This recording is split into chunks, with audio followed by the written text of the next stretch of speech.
welcome to another car conversation. Interesting facts about me: I have extremely long arms. You can't see them, but in high school I always did the jump ball and basketball because I had the longest arms, and I'm already really tall. I'm 6'1", then I had extremely long arms, like my arms are longer than my height, and I was really good at it because I could jump high and hit the ball. Anyways, that's not the point. We're not talking about basketball, although I could reminisce on that a long time. I love talking about the good old days and basketball, and that was one of my favorite things ever. Today, though, we are digging into a bit of a serious topic. It is a car conversation, so we are keeping it light. Don't worry, this isn't going to get too serious. We're just chatting. As usual, I want you to remember that this is a conversation like you were sitting right here with me. So we're chatting real down to earth, real casual. We're not pulling up. I don't have my Bible with me. I don't have my notes with me. We're just literally chatting. But the other day or the other week, whenever me and my husband, we did a Q&A on Instagram, and one of the questions that multiple people sent in was, how did you deal with sexual temptation before you got married? And so many people asked that question that I thought I should talk about this in a car conversation, because I want to talk about it in a casual way without having to get too serious. But I do want to talk about it because it's something that if a lot of you are asking, it means a lot of you are interested in that topic. I will say that the more both of you are committed to honoring the other person, valuing them, valuing their boundaries, committed to honoring the Lord, the easier it is to kind of resist that sexual temptation. It's a lot harder if somebody is not on board. And watch my previous YouTube video on that, on what no one tells you about saving or premarital sex, whatever, that recent video, watch that. But it makes a huge difference if both of you are on board for honoring the other, honoring the boundaries, putting boundaries in place, having accountability. It's just a lot easier. And that was the situation with Dave and I. We were very much in support of that. No one was forcing that on us. Nobody was telling us, this is what you have to do. These are the boundaries you have to have. We chose the boundaries that we wanted for ourselves because we wanted to set ourselves up for success. We wanted to be able to enjoy our relationship without constantly having to talk about we push this boundary, we push this boundary. We didn't want the topic of physical boundaries to be the constant topic of our relationship. We wanted to focus on building a friendship, getting to know each other, intentionally preparing for marriage once we were engaged. We wanted to really be able to enjoy our friendship without always feeling this weight, we can't do this or we can't do that. We actually changed our perspective on our relationship to view it as we have the freedom to choose what we are going to do in this area, and we don't have to be bogged down by always pushing the boundaries and then backing up, pushing the boundaries and then backing up. We have the freedom to put boundaries in place and realize that those boundaries are there to serve us.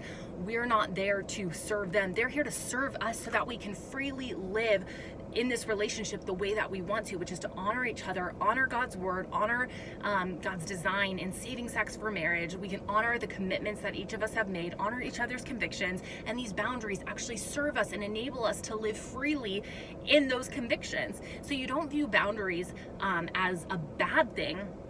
You view them as a wonderful thing, a good thing. They're enabling you to do what you want to do. I think when we hear boundaries, we think that they're so bad, they're so negative, they're keeping me from something. No, they're actually setting you up for what you want to do. Even in marriage, you will set up boundaries saying okay, we want to protect this covenant, we want to protect this marriage, so we may set up some boundaries in how we interact with people of the opposite sex because we want to honor our marriage covenant. So throughout life, you're going to have boundaries, whether it's time boundaries. You don't want to be gone every single night or busy all week, so you might say, okay, we're only going to have 3 out nights a week, and the rest we want to be home. So you're always setting up boundaries, and the reason you do that is to help you have the life that you want, to help you live the way that you want. So I really want you to, if you think boundaries are bad, they're not. They're actually really good, and we thrive within boundaries. God gives us boundaries in His Word because they help us to thrive. If you think of a kid without boundaries, they're not happier. Kids need boundaries. They need security. They need to feel that sense of okay, I can play within these boundaries and I'm safe, I'm secure, things are going to be okay. We're very similar. And so when you think of your romantic relationship, those boundaries are helping you accomplish what you want to accomplish.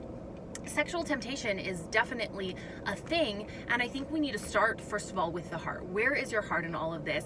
Making sure that you are in the Word, that you personally have mentorship, accountability, that you personally desire to honor God in this area. That's got to be the first step, because it's a matter of the heart. And then you got to make sure the person that you're with, your boyfriend, fiance, who, you got to make sure that they desire that too, because if neither one of those are in place, you got to get some help, because that's kind of the first issue.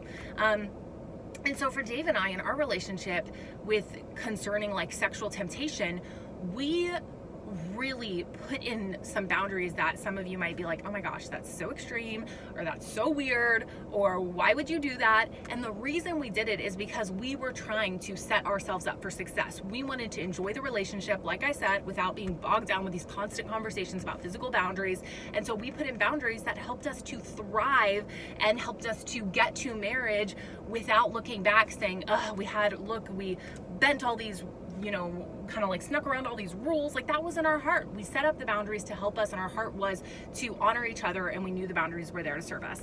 I'll share a few of them with you just for the practical sense, but these are not ones that you have to do. These were ones that we did to help us get to where we wanted to go. So as I say these, remember that there are different levels of conviction. We know the Bible is very black and white on certain things, but other areas, there's a lot of gray in that, and we want to make sure that when I share this with you, that this is something that Dave and I personally wanted to do, and it worked really well for us, and we're really happy with the way things were in that way.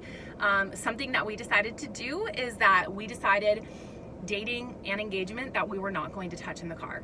And I know that sounds really extreme, but the reason we chose that is because we were like, a lot of times being alone in a car, no accountability, no one around you, that can be kind of like a temptation to maybe, if you're touching, to go further than you want to go. So we thought, let's just not touch in the car. It's a small sacrifice that we can easily give up, and it gives us a lot of peace of mind, and we're not even going to put ourselves in line for that temptation. And those of you who are saying like, wow, you don't even have enough self-control, I'm sorry, things happen all of the time when your emotions are running and you really like this person. Like, don't assume that you are stronger than you are. I mean, we are not. When we are desperately in love and staring into the eyes of our love, life can start to get a little bit confusing. So you've got to recognize that, like, okay, I'm not going to be totally in my right mind when I'm with my beautiful person. you gotta realize that and acknowledge that. So that's one thing that we did. We also, the two of us, we decided not to kiss until we got married, and that worked really well for us. And we look back and we're really grateful we did that. That was just a boundary we put in place to help us get where we wanted to go and to help us enjoy our relationship and get to know each other really as people. And now we kiss all the time and we love it. And I think we're really good at it. But yeah, that was something that we put in place. That was just a simple boundary. I can't remember exactly. I think we had like a cutoff time where we stopped texting after a certain time, because not even just for the temptation's sake, but just to like be able to go to sleep, So I'm trying to think through. Those were just a few of them, but you can see the idea. They're very practical, very down to earth, and they set you up for success. They're not to work against you. They're to help you get where you want to go. So with sexual temptation, I want you to remember it's a matter of the heart first. You've got to want to honor God. You've got to want to honor the other person. They've got to want to honor that for you. You have to be the one seeking accountability. You have to be the one deciding those boundaries, or else you're just always going to be looking for loopholes and trying to get around them. Your heart has to be in it for the right reasons. And then when you come up with boundaries, remember that they're there to serve you, to help you get where you're wanting to go, and you're free not to do those things just because everyone kisses or everyone holds hands or everyone has sex even before marriage. Like, you have the freedom to choose not to do those things until you feel it's the appropriate time, or until, really, like sex before marriage, that God has a specific place, marriage, for that. So I'm free not to engage in that until marriage. That's the mailman. He's probably like, what is she doing? So yeah, I'm gonna cut that off there because we're already past 9 minutes, and I'd love to hear your thoughts. Those were my thoughts, me rambling. Oh my gosh, there's a massive bug, massive bee. I hope it doesn't get me on the way out. I've never been stung by bees, so I'm terrified of them. It was like a massive bumblebee though. Okay, anyways, I'll catch you next time. See you later.